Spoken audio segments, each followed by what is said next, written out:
So I grew up in a town just outside, sort of between Swindon and Oxford. So I went to state school in my hometown, Farringdon, and then did my A levels in Swindon, and did all. I sort of was a bit of a science and maths was my sort of A levels of choice. So I did maths, further maths, physics and chemistry were my 4 A levels. Partly because it was like, those were the subjects I found, some maybe a bit easy. I found them a bit easier sometimes than some of the longer form art subjects. So I did those, and then got into Cambridge actually from that sixth form college to do NatSci, and took a gap year. And actually I was just really missing writing essays, and I'd got a bit disillusioned with subjects that seemed like they had right or wrong answers a little bit, and especially the way A levels were done at the time. It's slightly taken the joy out of it for me. There wasn't the same, inquiry or questioning, or and I wanted a bit of a new challenge, and I wanted to write an essay again. I had a bit of a crisis, and I remember going up to my college at Pembroke in my gap year and saying, "Oh, I'm not sure. Maybe I don't really want to do NatSci anymore. Can I have another gap year?" And they said, "No, you definitely can't have another gap year, but it sounds like maybe you're not that keen on the subject. What else might you be interested in?" And I said, "Well, actually, no, I've always been fascinated by sort of philosophy and theology and ethics. Actually, can I have a bash at that?" And sort of long story short, ended up getting a letter in the post saying, "We've officially now changed your course from NatSci to theology." So I'm probably not your typical theology entrant or student, but I came from a science background and then swapped. So I actually never did any science and started in the first year with everyone else doing theology for 3 years. Lots of different things. So I had a slightly mazy career path, if you can call it a career, but it's been very interesting in lots of different things. So I first did a little stint as teaching. So I taught for 2 years, coming out straight from theology, and taught religious studies and philosophy at sort of GCSE and A level, and absolutely loved that. Teaching was fantastic and an amazing opportunity to sort of bring people together around some of the questions I was fascinated in, and I loved the subjects. Taught some political philosophy through that as well, so I had an opportunity to teach the A level that was brilliant. So I did that for 2 years and slightly left because I was enjoying it too much. And I was like, I could see sort of my life stretching out ahead of me. And I was like, I've got other questions I want to ask. Maybe I'm not sure if this is definitely what I want to do. But so I sort of jumped ship and then did a stint in the civil service. So I worked in central government in the Home Office. So I was interested in, from teaching political philosophy, some of the stuff I was interested in from uni and from my degree. I was always interested in about how we make decisions about the society that we live in, and how some of the structures are formed, and who gets to make those decisions, who doesn't, and how they affect people on the ground. So I sort of went to the civil service and said, I remember on my interview, I said, I want to be a spy. And they said, "Oh, wrong department, I think." And I said, no, I just want to understand how you make decisions. So I did a little stint there, which was great. Again, brilliant, really fascinating time in the civil service as well, at the end of the sort of Labour government, the beginning of the Tory government. So there's a change of guard in the civil service, people trying to wrap their head around how do you respond to some of that and the changes of policy that are going to come. So it was a fascinating time. And then while I was there, I'd applied for a master's. So, I'd always thought I might want to go back into academia, and I was interested in potentially doing a PhD. And I got a master's scholarship, a Fulbright scholarship, to go over to the States. So I did my master's in Chicago, in one of these amazing American departments where you could, a master's in humanities. So you could just sort of pick and choose from whatever you want across the humanities and social sciences in University of Chicago. Stayed in Chicago and did some work there as a journalist, and started working there in sort of what they call non-profits. And then I came sort of back to London from my time in the States, and probably was at a bit of a crossroads, trying to work out whether it was going to go, back to academia, civil service, or looking at, also at the time I had some interviews lined up to be a barrister. I was interested in moving into, so very eclectic, interests all the way through.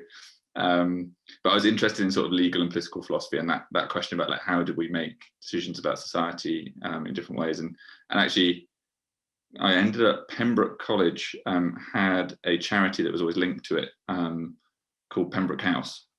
And it's a charity that was founded by the college. I can say a bit more about how it emerged, but I started getting, I lived very close to it, and I just sort of went along to volunteer really, and got really interested actually in the charity, in the history, in the neighborhood, and where it was situated, and some of the sort of things that were happening there. And it gave me a really I got hooked, and it's given me, I've been there now. So I started volunteering, ended up doing a short-term bit of work for them to do some research about how they might want to orientate themselves based on some of the changes happening in the area. And then sort of stayed on staff, and now I head up the charity, so I'm the executive director of the organization, and it's just been like a phenomenal journey. And it's a place where it brings together lots of my interests in terms of academic perspective, in terms of decisions, in terms of policy, in terms of practice, and some of the teaching even. So yeah, amazing path. I probably did think Cambridge was going to be, I came from a state school background, so I probably had that classic impression that Cambridge was going to be full of people from a very different background to me, and I wouldn't necessarily always fit in.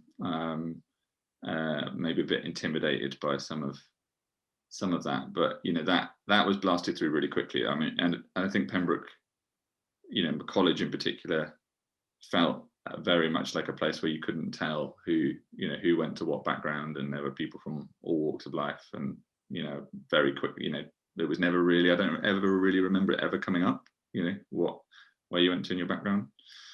I probably had misconceptions, probably had worries about how, what the work was going to be like. Was it going to be something, was it just going to be so intense that I wouldn't be able to, do anything else around my work, especially coming from a background where I wasn't used to writing essays and things like that. So I was a bit intimidated by that, and the work was hard.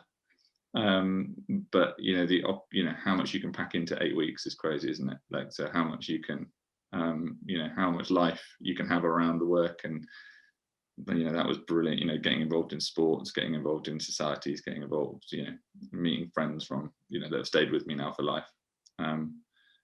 So those are probably the main ones. I mean, I guess the other thing was I thought that everyone would be maybe just incredibly serious and tunnel vision in the work, or in their subjects. And actually what I was amazed at, and I think this particular theology, was amazed at just how much people loved talking about the topic, or loved talking about the things that they were studying, and actually how I just had some of the best conversations I've ever had in my life, over those 3 years, trying to unpick the stuff that we were studying. And so I wasn't expecting that sort of level of passion, or that level of vocation in a different way. People were just actually genuinely fascinated by this stuff. So I was very involved in the Pembroke football. So I played a lot of football with actually people now who are my and a little bit of college, a little bit of university as well, but a lot of people who are now quite doing interesting careers, and you remember them from the football pitch. Can't quite take you seriously when you're on news night. But yeah, those are the main ones. And I got involved in some of the, we involved in some of the theatre as well. I was sort of attending some of that stuff, and so it was good. I loved it. I think memorable. There was the summer. There's nothing like that, especially that first summer, when you've done your exams and you've had that sort of really intense period, and then the sun's coming out and you're all falling out onto the mill pond, and the ball season is starting and stuff. It's just like a massive festival for a week and a half, and that I think that first year is the one that you really that will stick with me forever. Just that sort of how happy everybody was, and and then just getting involved in there was some of the things that genuinely stick with me are some of the supervisions, actually, just memories of opportunities to unpick some topics that I was finding fascinating with the world leading expert in this field, and it's just you and that person, or there's maybe 2 people and that person, and some of those conversations have shaped the way that I think and the way that I try and approach problems. So Yeah, that sticks with you. Actually, no, surprisingly, yeah, quite a lot. And it's, I think the thing that you know, the thing is about it teaches you a way of thinking, and it gives you a framework for actually, I found it really crucial in terms of like a framework for unpicking the reasons why people hold certain positions, or um, some of the sort of history and the concepts and the language that are behind things, which I think in our like modern like society, or in, take the civil service for example, it was really hard in the civil service for anybody to have a conversation about why we're actually doing a policy. There was lots of conversations about like which one would be more efficient, or which one would save the most money, or which one might lead to the best impact. But it was actually really like, but those conversations can feel like quite, I don't know, like millimeter thin sometimes. And actually the question about like, okay, why are we trying to do this policy? What is the society that we're trying to build? What are some of the like ethical reasons behind it? And that a theology degree gave you, you could walk into those rooms, and you gave you a framework to think about that, and gave you like reference points to think about that. And that's that ability to sort of step back, see like actually what people are talking about, and step back and try and understand what they might mean, and to begin to sort of put a sort of framework around that has been sort of something that in my whole career in different settings, whether that's teaching or civil service, or back in academia, or now the charity work and that I do, that ability to ask those questions are sort of the difficult questions of like the why, or the what and the how. Those are things which theology, the way of thinking as well as the subject matter, sort of, I think, pretty uniquely positions you to do. And I think the other thing is, I've always said that it was almost the best way of doing the most interesting philosophy. Like, in terms of the philosophy, the questions like that I'm most interested in about political philosophy, and the ethical frameworks that we use to make decisions. It was a way of sort of doing some of the, and maybe more the continental tradition of philosophy, as a way of approaching that in a rigorous way, that maybe you couldn't do in certain other departments.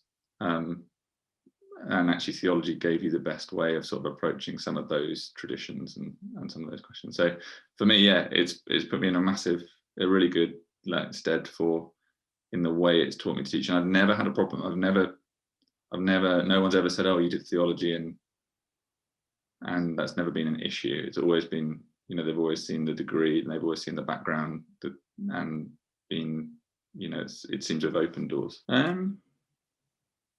I guess, what tips? I guess I'd probably say, like, there's start reading, and and start getting interested in the questions, and I think you get these reading lists when you apply, or when you're thinking about like going for an interview and stuff, and you can get a bit wrapped up in like, oh, am I meant to know all of that? But very clearly no. But the thing is, you've got to have some questions that is driving you forward. That some questions that are being like, why is it that I want to do this? So why do I think that the theology department might be the best place for me to unpick the questions that I'm most interested in? And if you've got those sort of questions buzzing around your head, and they might be about, they might be about society, they might be about like deep religious questions, or they might be about actually, very practical sociological questions, or, just have those questions in your mind, and then like use them as a guiding way through, in terms of like choosing your courses and choosing your readings, and then thinking about actually how to connect the stuff you're reading with those questions that for you are the ones that animate you.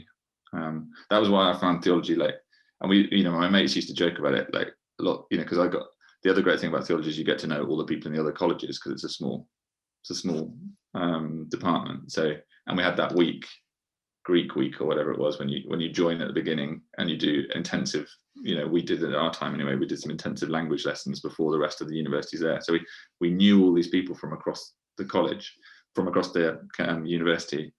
And when like the theologians would all hang out with each other, I remember all of my mates from Pembroke would always be like, you guys like just don't stop talking about your subject. Like you're just you're always unpicking it, and you're always like debating it, and you're always talking about it. And I think that sort of passion and interest in the topic or the questions is the biggest thing to sort of cultivate, I think. I loved it, but then again, I was a bit weird because it was the one bit with because I had that background. I had a background in maths and physics, and weirdly, like doing Greek was the one bit where I could begin to felt like I had a right or a wrong answer at the end of the day. You know, I could be like, oh, I think I've got that grammar right. So a little bit I really enjoyed it, and yeah, so I did it all the way through. Actually, I thought I'd just do Greek for a year, but I did Greek each of the 3 years. I loved it. So yeah, I found it great. I wish I sort of kept it up in different ways. I sometimes look back and be like, I've just lost all of that grammar and all that vocab. But yeah, no, I loved it. Oh, 100%. Yeah, 100%. Yeah, it's still the subject that for me that would be the one where it'd be the best way of unpicking the things that I'm most interested in. I think I'd be frustrated in other departments where you couldn't follow some of those questions through.